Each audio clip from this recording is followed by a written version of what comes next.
Hi மக்களே, அனைவருக்கும் வணக்கம். நான் உங்கள் கத்தார் தமிழ் மீனவன். இப்போ நான் எங்கே இருக்கேன் அப்படின்னு பார்த்தீங்கன்னாக்கா அல்பக்ரா பீச்சில் இருக்கேன். இந்த இடம் பார்த்தீங்கன்னாக்கா கத்தாரில் இருக்கிற ஃபேமஸான இடங்களில் இதுவும் ஒன்று. சரி வாங்க, இப்போ நம்ம இந்த பீச் எப்படி இருக்குது அப்படிங்கிறத பார்க்கலாம். அது மட்டும் இல்லாமல் இங்கே வேறு என்னென்ன இருக்குது அப்படிங்கிறதையும் நான் சொல்கிறேன். முதல்ல இந்த பீச்சை உங்களுக்கு காட்டுறேன், எப்படி இருக்குன்னு பாருங்கள். இந்த பீச்சுக்கு பார்த்தீங்கன்னாக்கா மக்கள் வந்து வியாழக்கிழமை நைட்டில் இருந்து வெள்ளிக்கிழமை நைட்டு வரைக்கும் கூட்டமாக வருவாங்க.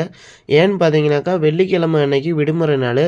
அதனால் அவங்க இந்த வெள்ளிக்கிழமை ஆனாலே மக்கள் இங்கே அதிகமாக வருவாங்க. இந்த பீச்சில் மெயினான 4 விஷயம். இது கத்தார் பாறைன்னு சொல்லுவாங்க. இதை கையில் வச்சு வீடியோஸ் அண்ட் ஃபோட்டோஸ் எடுத்துப்பாங்க. அடுத்ததாக ஒட்டகத்துக்கு மேலே சவாரி பண்ணுறது, அப்புறம் குதிரை வண்டி சவாரி. அடுத்ததாக பார்த்தீங்கன்னாக்கா இந்த பீச்சுக்கு பக்கத்துலேயே பேர்ட்ஸ் மார்க்கெட்னு இருக்குது. இங்கே பார்த்தீங்கன்னாக்கா எல்லா வகையான பறவைகளுமே வச்சுருக்காங்க.